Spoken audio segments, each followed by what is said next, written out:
রাধে রাধে বন্ধুরা, কেমন আছো তোমরা সকলে? আশা করি সকলে ভালো আছো, আমিও ভালো আছি। চলো আজকে রান্না করব ভেন্ডির টক। চলো সেটা কি করে রান্না করছি তোমাদেরকে দেখিয়ে দিচ্ছি।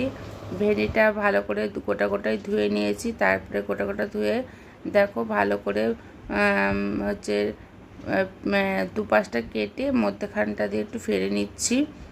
এই ভেন্ডির টকটা তোমরা চাইলে আম দিয়েও করতে পারো, আমড়া দিয়েও করতে পারো, তেঁতুল দিয়েও করতে পারো। আমার ভেন্ডিগুলি কাটা হয়ে গেছে, আর কড়াই বসিয়ে দিয়েছি। কড়াইয়ের মধ্যে দিয়ে দিয়েছি অল্প করে সরষের তেল আর কালো জিরে ফোড়নটা দিয়ে ওর মধ্যে দিয়ে দিয়েছি ভেন্ডিগুলো দিয়ে একটু নাড়াচাড়া করতে হবে।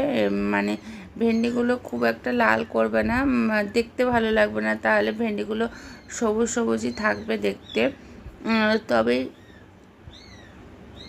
জিনিসটা খেতে ভালো হবে আর দেখতেও ভালো হবে। সত্যি কথা বলতে কি, ভেন্ডিটা কালো হয়ে গেলে দেখতে ভালো লাগবে না। আমি এখানে ভেন্ডিটা ভাজতে দিইনি, জাস্ট নরম হতে দিয়েছি। আর হচ্ছে এখানে আমি বাটিতে সর্ষের গুঁড়োটা ভিজিয়ে রাখলাম। আর এখানে তোমরা যেরকম ঝাল খাবে সেরকম করেই ঝালটা দিও। এখানে আমি 4টে কাঁচা লঙ্কা অর্ধেক করে ফেলে রাখলাম। আর আমার কাছে ছিল একটা কাঁচা আমটা আমি মানে কাটছিলাম টক করে, হঠাৎ দেখি আমটা হলুদ হয়ে গেছে। ওই কাঁচা আমটা দিয়েই আমি হচ্ছে ভেন্ডির টকটা বানিয়েছি। আর সত্যি কথা বলতে বন্ধুরা, এত টেস্টি আর এত ভালো হয়েছিল যে হাত চেটে খাচ্ছিল সবাই প্রত্যেকটা মানুষই খুব ভালো খেয়েছে ভেন্ডির টকটা। আর এই ভেন্ডির টকটা তো আমি জানতাম না এরকম করে রান্না করা যায়, এটা আমাকে আমার মা শিখিয়ে দিয়েছে।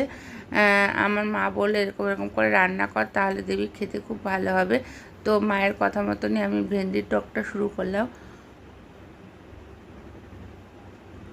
আর এখানে দেখো আমি ভেন্ডিগুলো আগেই বলেছি যে লাল করব না, ভেন্ডিগুলোকে ভালো করে হালকা করে নেড়ে দিচ্ছি বারবার করে, আর দেখলাম যে সেদ্ধ হয়েছে কি না।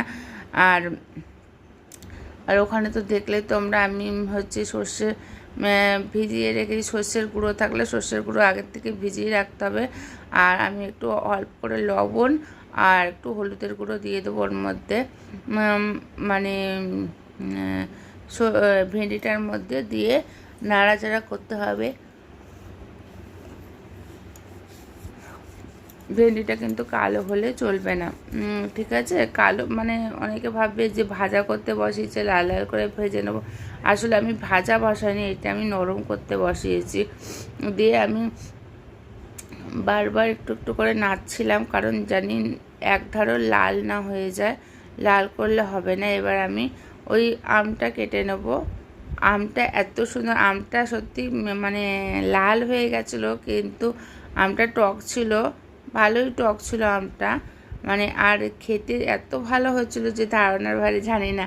কাঁচা আম মা বলেছিল কাঁচা আম দিয়ে করতে, কিন্তু দেখছি আমটা একটু লাল হয়ে যাওয়াতে আমার তো মনে হলো যে ভেন্ডিটা জানি আরও ভালো হয়ে গেছে, টেস্টটা বেশি বেড়ে গেছে। আর সত্যি কথা বলতে কি বন্ধুরা, একটা রান্না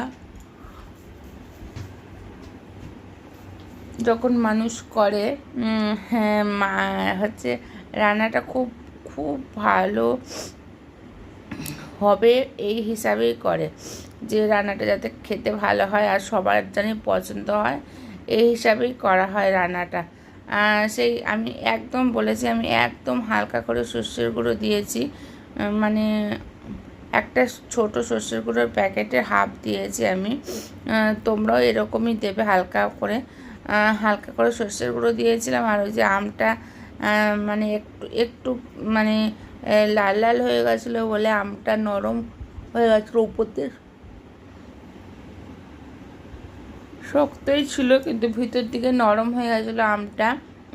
ওই আমটা দিয়ে দিয়েছিলাম, মানে ওই আমের যেরকম কাসুন্দি হয় না, ওরকম একটা ফিলিংস আসছিলো ওই মানে এটার ভিতর দিয়ে। আর দেখো দেখতেও খুব সুন্দর হয়েছিল, আর খেতে তো সত্যি কথা বলতে বন্ধুরা খুবই ভালো হয়েছিল। আমার এই রেসিপিটি যদি তোমাদের ভালো লেগে থাকে, তো অতি অবশ্যই একটা লাইক করতে ভুলবে না। আর আমার এই রেসিপিটা একদিন তোমরা করে খেয়ে দেখো, আমার মনে হয় তোমাদের খুব ভালো লাগবে। তোমরা এই আমের জায়গায় আমরাও দিতে